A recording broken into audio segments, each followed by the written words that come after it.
Hey, what's up guys, Andy here, and today we're reviewing over Black Clover episode 74 titled Flower of Resolution. Now, I do want to start off by saying I didn't get the title. I guess it was due to the magic they used to protect the crystal, maybe? I don't know. If you know, please let me know in the comments. But this episode was top class amazing.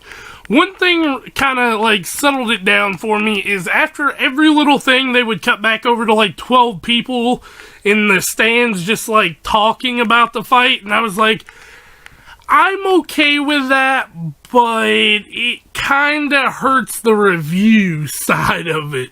So it was, you know, alright, but you know, I don't have a lot of stuff to talk about besides like three big things. So we'll get into all that, and yeah, hopefully this one will go without a hitch, because I'm probably gonna fanboy out for a little while, because we find out that Xerx uses the same magic as, uses the same type of like magic as Freed does.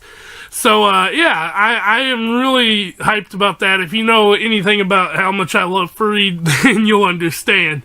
But, yeah, I might have just found my new favorite character in the entire series. But we'll get through that. We'll discuss everything. So, without further delay, don't forget to like, comment, and subscribe if y'all want to help me out. And let's get right into this review.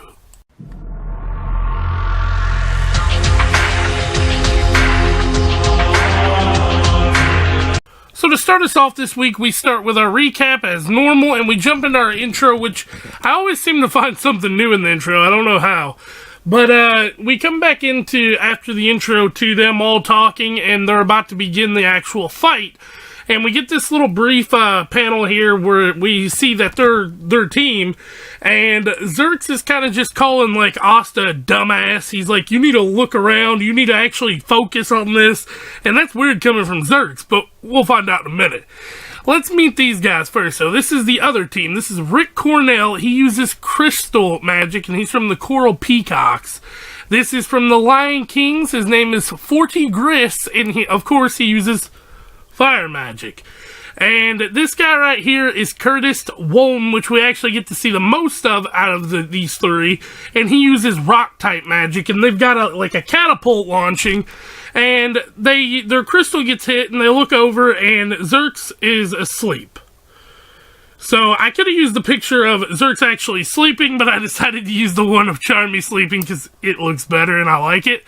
But they're like, come on, what are you doing, man? And he's like, I've been up all night, I'm tired. So they start to defend the crystal and move forward to push the enemy here. Now, they're already down one person, so it was kind of a handicap. You know, Asta can cut through their magic spells that they're launching, so it doesn't really do too much to affect them, since they ain't got a third, so they're just kind of protecting and shooting, protecting and guarding. And then this happens.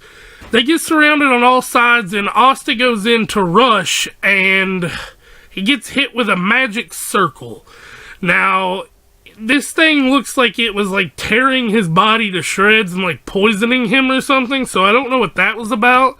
But we move right past that to find out Xerx is there because he used his magic to launch all three of their attacks back at them, not only normal though, but at higher speeds.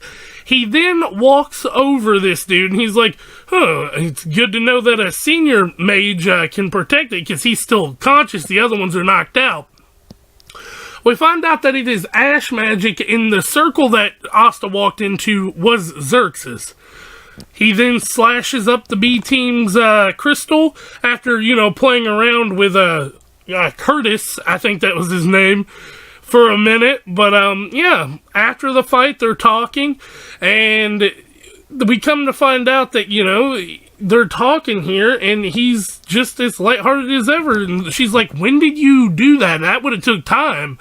And he's like, don't worry about my secrets. But then we get over to these two, they're already fighting, and they're up next apparently, so they're all fighting already, these two are. And then their third teammate comes up, who is Kirish Vermillion from the Coral Peacocks. Now, he's a first-class senior magic knight, and he's also the brother of Miloma, and she's just keeps saying, I wish he had disappeared, I wish he had disappeared.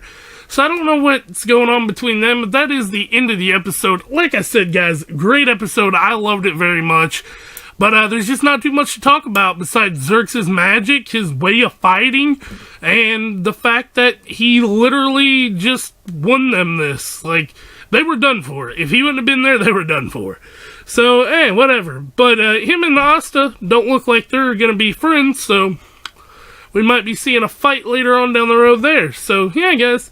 If you did end up liking the video, don't forget to like it. And if you have something to let me know in the comments. And if you just want to help the channel out, don't forget to subscribe. I'll catch y'all next time. Peace out. Take a moment right here. Feeling like it's out gear. Driving towards the sun with a rose and a gun. Feel the wind in my hair.